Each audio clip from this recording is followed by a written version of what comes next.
Good morning सभी बच्चों को। आज हम अपने बीएड क्लास में philosophical sociological prospective in education जो आपका फर्स्ट पेपर है उसमें सोशल चेंज का तीसरा पार्ट आज आपकी क्लास चल रही है। तीसरी क्लास है ये इस टॉपिक पर। इससे पहले मैं 2 क्लास ले चुकी हूँ जिसमें हमने सामाजिक परिवर्तन के विषय में हमने इंट्रोडक्शन किया और इसकी डेफिनीशन और प्रकृति, इसकी विशेषताएं और क्या प्रोसेस है, इस पर हमने बात की थी। आज हम बात करेंगे सामाजिक परिवर्तन के सिद्धांत या प्रतिमान पर। थ्योरीज की हम बात करेंगे। कुछ थ्योरीज हैं सामाजिक परिवर्तन से संबंधित, हम उन पर विस्तार पूर्वक चर्चा करेंगे। पहली थ्योरी है आपका रेखीय सिद्धांत, जिसे आप लीनियर थ्योरी भी कह सकते हैं इंग्लिश में। तो पहली थ्योरी आपकी जो है रेखीय सिद्धांत, दूसरी है चक्रीय सिद्धांत, तीसरी है प्राविधिक सिद्धांत और चौथी है आपकी उतार चढ़ाव का सिद्धांत।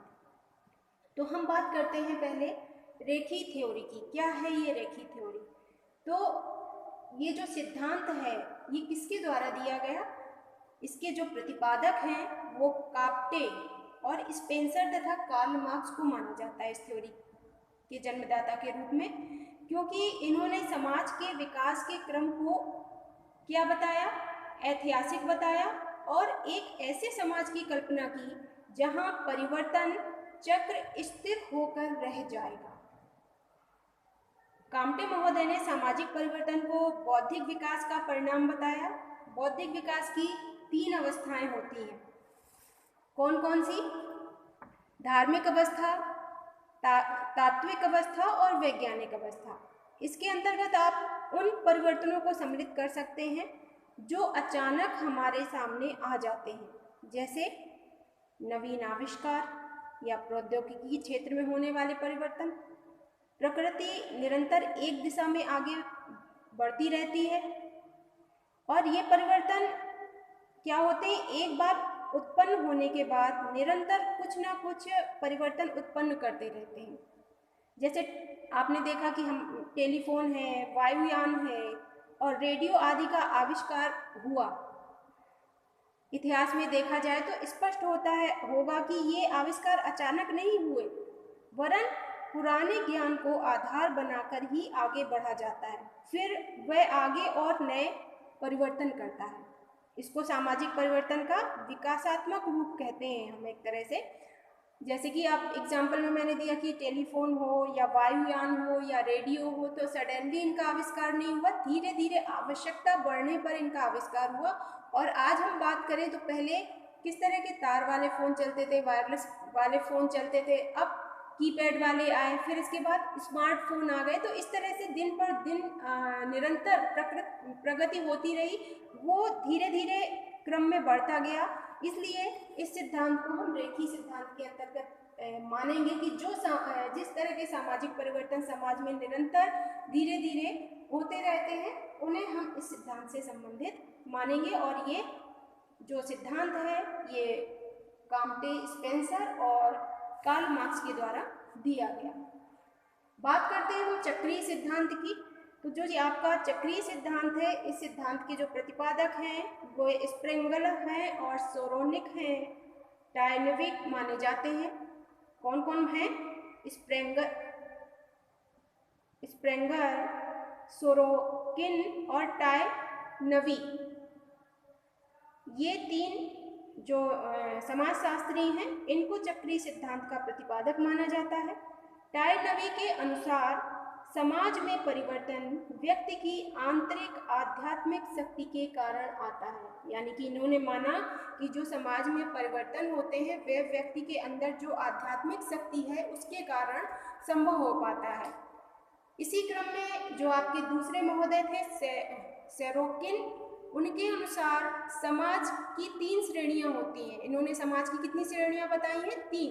पहली विचारात्मक, दूसरी संवेदात्मक और तीसरी आदर्शात्मक, जो समाज के में समयानुसार परिवर्तित होती रहती है, क्योंकि मनुष्य के विचार परिवर्तनशील होते हैं, उसकी जो फीलिंग्स होती हैं वो भी समय के अनुसार बदलती रहती है। कभी खुश होता है, कभी दुखी हो जाता है, कभी हंसमुख स्वभाव का होता है, कभी गुस्सा आ जाता है। तो ये जो हैं ये हमारे अंदर की जो प्रकृति है, जो समाज की 3 श्रेणियों में इन्होंने विभाजित किया। इसके अनुसार उन्होंने बताया कि समाज में समय अनुसार ये कहीं ना कहीं परिवर्तन लाती हैं। इसी क्रम में स्प्रेंगल ने सामाजिक घटनाओं के 3 चरण बताए हैं: जन्म, परिपक्वता और अंत। यानी व्यक्ति क्या करता है, पहले व्यक्ति जन्म लेता है, जन्म के बाद वो परिपक्व होता है, पहले बचपन, फिर बाल्यावस्था, फिर युवा अवस्था, इसके बाद आपकी वृद्धावस्था, और इसके बाद व्यक्ति क्या होता है, मृत्यु हो जाती है। जन्म, मृत्यु ये निश्चित ही है। तो इस तरह से इन्होंने सामाजिक घटनाओं के 3 चरण बताए हैं स्प्रेंगल ने, और जन्म, परिपक्वता और अंत जो समाज में कहीं ना कहीं परिवर्तन लाने के लिए उत्तरदायी होते हैं।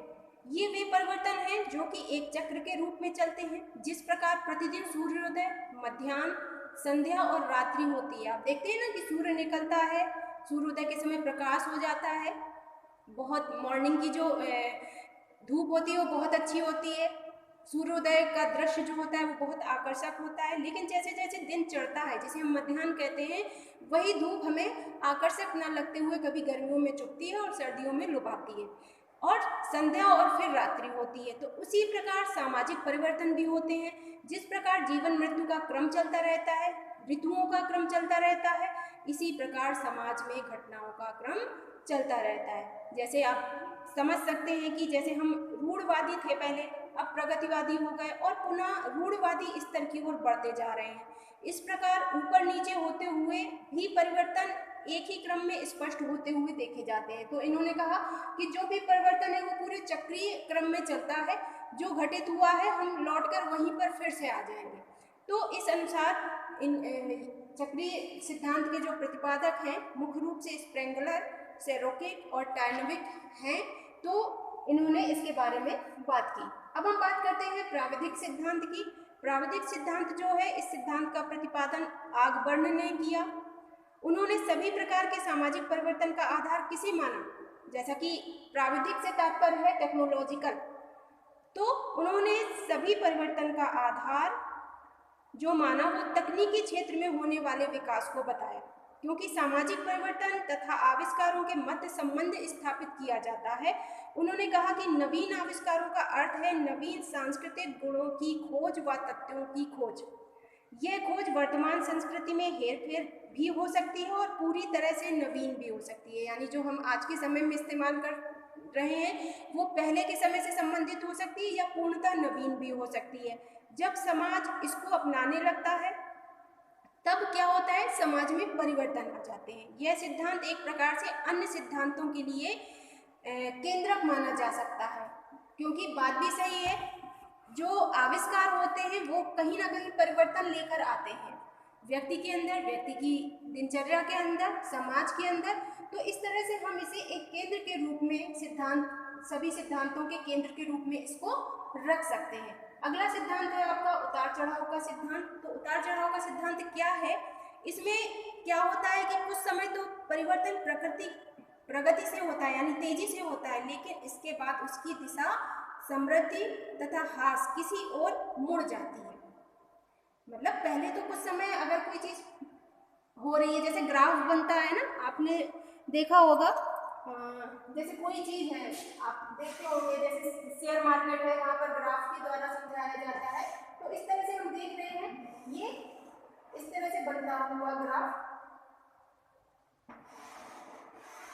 तो पहले क्या होता है, धीरे धीरे इस क्रम में सामाजिक परिवर्तन होता हुआ पहले प्रकृति कर रहा है, फिर धीरे धीरे उसका समृद्धि होती है। जब यहाँ पर आ जाता है सामान्य की स्थिति में एक तरह से समृद्ध हो जाता है, फिर उसका धीरे धीरे से ह्रास होना शुरू हो जाता है। यानी कोई परिवर्तन हमारे समाज में हुआ है, शुरुआत में बहुत अधिक ऊपर तक होगा। जैसे कि आप देखिए, जब 72,000 वैकेंसी आई तो बीटीसी और बीएड करने का क्रेज एकदम से बढ़ गया। तो हम मानेंगे कि यहाँ पर लोगों में क्या परिवर्तन आया कि हमें शिक्षक बनना है। शिक्षक बनने के लिए उन्होंने बहुत सारे जो ग्रेजुएट बच्चे थे उन्होंने क्या किया, उसमें एडमिशन लिया। लेकिन जब एक सामान्य की स्थिति आ गई, वैकेंसी जो है वो कम निकलने लगी, तो स्थिर हो गया।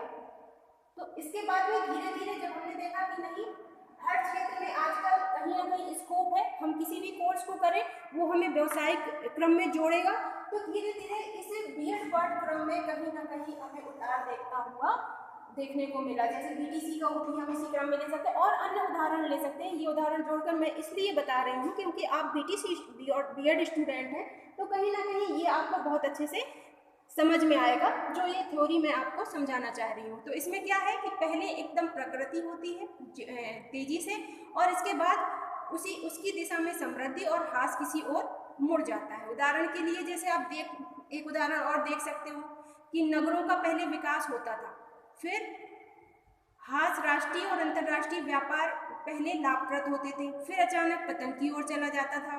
आर्थिक क्रियाएं, समृद्धि, स्थिरता, अवसाद की परिस्थितियां सदैव किसी न किसी तरह उत्पन्न होती रहती हैं।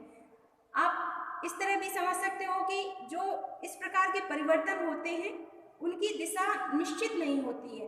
फैशन में परिवर्तन इसका सर्वोत्तम उदाहरण भी मान सकते हैं, जो नित्य नए रूप धारण करता है, अर्थात जिसका स्वरूप कभी स्थायी नहीं होता है। जो ट्रेंड में होता है वो बढ़ता जाता है, फिर पुरानी चीजें धीरे आ जाती हैं। तो कहीं ना कहीं ये सिद्धांत एक दूसरे से संबंधित होते हैं, कभी रेखीय क्रम में चलते हैं, कभी चक्रीय क्रम में चलते हैं, कभी टेक्निकल चीजें अपनाने के कारण, यानी हम क्या करते हैं, जैसे हम फैशन को ले लें, फैशन हमें कैसे पता चलता है कि ट्रेंड में क्या चल रहा है, तो जब हम टेक्नोलॉजी से जुड़े हैं, हम यूट्यूब पर, हम वेबसाइट पर, हम गूगल पर सारी चीज़ें सर्च कर रहे हैं, आज की चीज़ों को हमें पता चल रहा है, तो फिर अब क्या होता है, धीरे धीरे हम उन चीज़ों को अपनाने लगते हैं और इसी क्रम में उतार चढ़ाव का सिद्धांत आगे इस पर काम करता है। तो ये थे आपके सामाजिक परिवर्तन से संबंधित कुछ सिद्धांत और प्रतिमान जिस पर हमने बात की।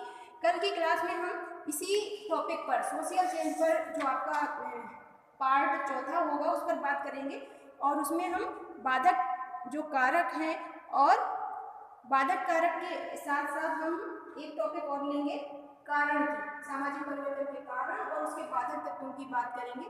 तो आप सभी से निवेदन है कि YouTube चैनल पर जाकर STCM को सब्सक्राइब करें और वहाँ पर बीएड से रिलेटेड जो भी वीडियोस अपलोड हैं उन्हें देखें। बहुत बहुत धन्यवाद आपका।